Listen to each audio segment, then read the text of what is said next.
Well, Shevchenko just dominated Weili Zhang, and Islam just dominated JDM. We got the co-main event, boring as hell. Main event, boring as hell. I picked JDM. I picked Weili Zhang.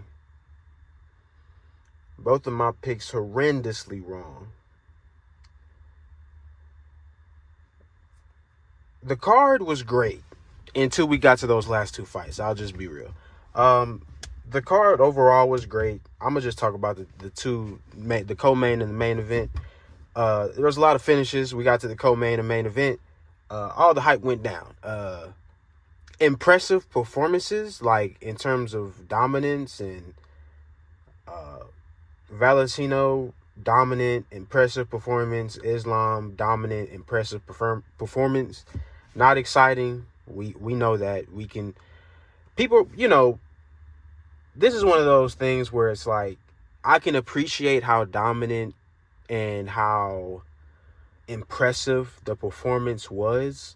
Very impressive performance from Islam. Very dominant. He is the GOAT of the sport. He just went up and dominated, and I don't see who beats him at welterweight right now. The only person I see who has a chance at all in my head is Shavkat. That's about it.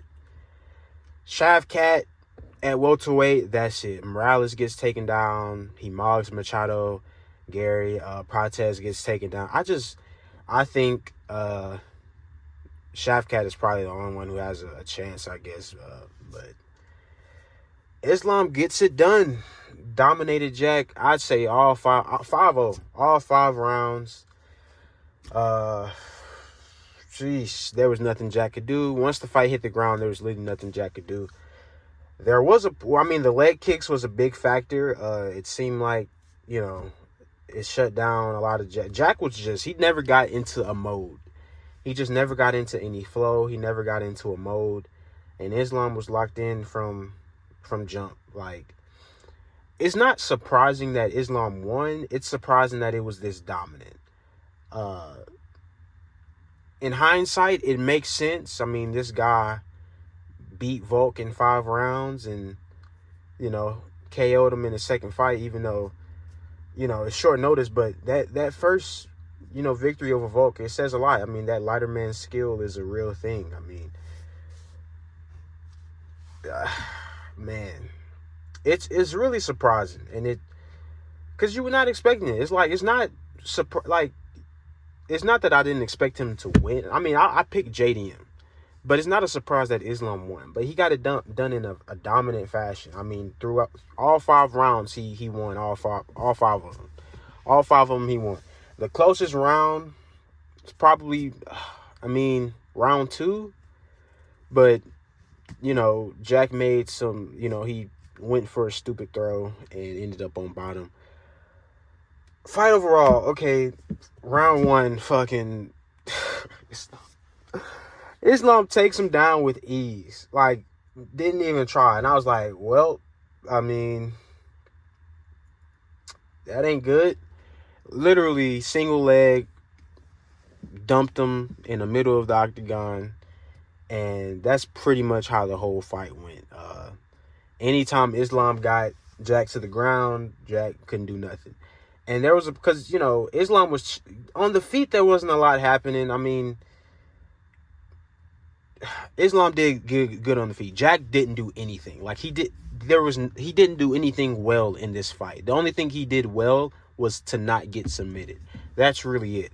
On the feet, Islam was landing low kicks, body kicks, even threw a couple head kicks that partially landed. And Jack was never able to get anything going. He couldn't get a rhythm going because the leg kicks was eating up at him. His leg was compromised early, and that seemed to be very evident. Or listen, I'm telling you, because it was like after round 3 or after round 2, all the takedowns Islam got was just fucking ease. Like, I mean, he didn't struggle really to get any takedown, but specifically after round 2, I'm talking about he's got the takedown before Jack can even do anything. And I think it's just a combination of he slowed down Jack's movement. He just had Jack thinking about a lot. He was doing a lot of feinting. Jack was reacting a lot, and he just wasn't able to get into any rhythm. His footwork wasn't there. So, and Islam's fast. I mean, he's coming from lightweight, so he's taking these shots, and they're in the open. And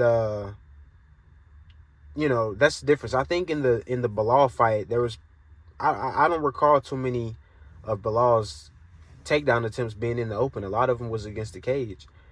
So, I mean, so many of these takedowns was that Islam was getting, where it's literally he had his hands locked and he had the takedown before Jack could even do anything. Like, before Jack could even start to sprawl his hips, he already had his hips collected.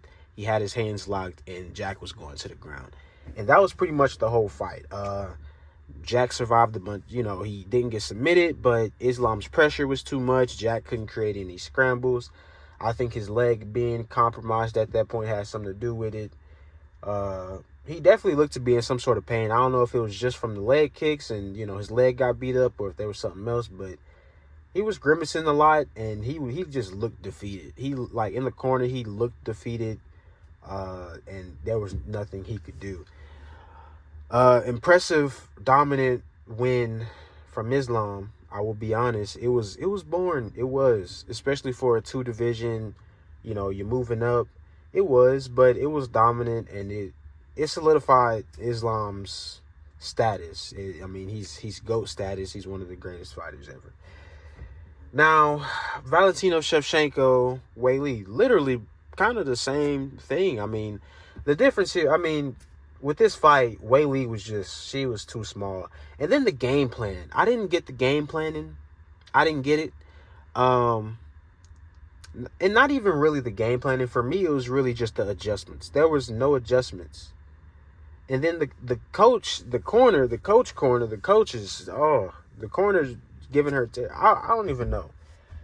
I mean, she can't do anything to Shevchenko the whole fight. Shevchenko's basically, she's standing there waiting to counterpunch. And I'm thinking in my head, like, all right, you're already a southpaw. She's sitting there waiting to counter you. She's throwing kicks. How about we not dart in a straight line at Valentina Shevchenko being the smaller fighter who's coming up a weight class, shorter arms and all of that. You just darting in.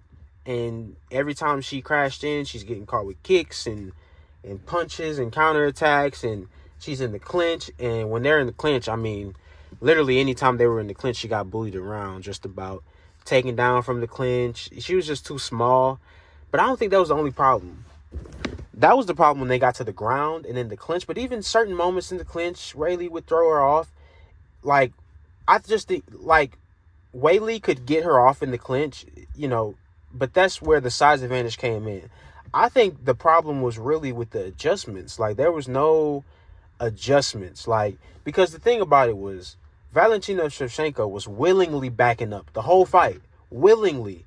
So, willingly, she's getting her back against the... Like, at some point, you can't back up anymore past the fence, right? But the problem was, at least in my eyes, I'm watching the fight, and anytime Valentina Shevchenko is against the fence, Weili is just bouncing back and forth, and then she just, like, backs up in the middle. I'm like, what are you doing?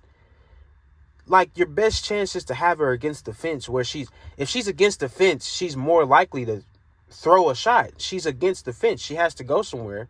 She can't move straight back anymore, so she's going to move laterally. You can follow her. You could trap her, or she has to throw something to get you off, so she can get off the fence. That's where it's better for you, being the shorter fighter. She's against the fence now. She has to throw on your terms. And there was just none of that. Like, literally, anytime Valentina Shevchenko was behind the black line, Weili would just fucking, like, back up and give her more space to come back to the middle. I'm like, you're giving her space to do exactly what she wants. She wants to just back up and counterpunch you. And she did that the whole fight. And in round 5, her corner telling her to go for double legs and go for submissions when she's getting dominated in the grappling the whole time.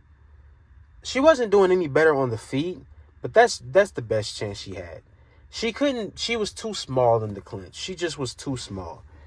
And I just think the lack of game planning for that, and the lack of adjustments, mainly because I just felt like there were no adjustments. And I mean, I guess that's more so to the credit of Valentina. I mean, there were a lot of body shots that Zhang Weili were reacting to. She didn't like, so that was part of it. I mean, Shevchenko would hit her with a couple shots, and then Weili would she didn't like that. I mean, it was, I guess, the size difference, the power difference, and yeah. I mean, the card overall was good, but the two main events definitely brought it down a little bit. I mean, I don't know what's next for JDM. Something. Makhachev, I mean, he could really rule 170 for real. I mean, because the next contenders in line, like I said, the only one I see giving him problems is Shavkat. Morales, I don't see him giving Makhachev any problems. Carlos Prates, I don't see him giving Makhachev any problems. Fucking, who else is there? Like, that's it. Those are the names that are next. I mean, Machado Gary, I don't see him giving any problems to Makhachev either. So Makhachev can go on another run, and I mean, that's crazy in itself. But I just wanted to scrap. I ain't gonna lie. Like, I wanted to scrap, man. Like, I did want JDM to win, but I also wanted a back and forth. Like, if it would have been kind of a little bit more similar to, like, the Volk fight, in a sense, it wasn't that. It was a domination. And it, like, as much as I can be upset about that, it just goes to show Islam's greatness and how great he is and how amazing he is for the sport. And it was just it was a boring performance. It was. I'm sure he'll get a finish somewhere else in the welterweight division, but yeah, man.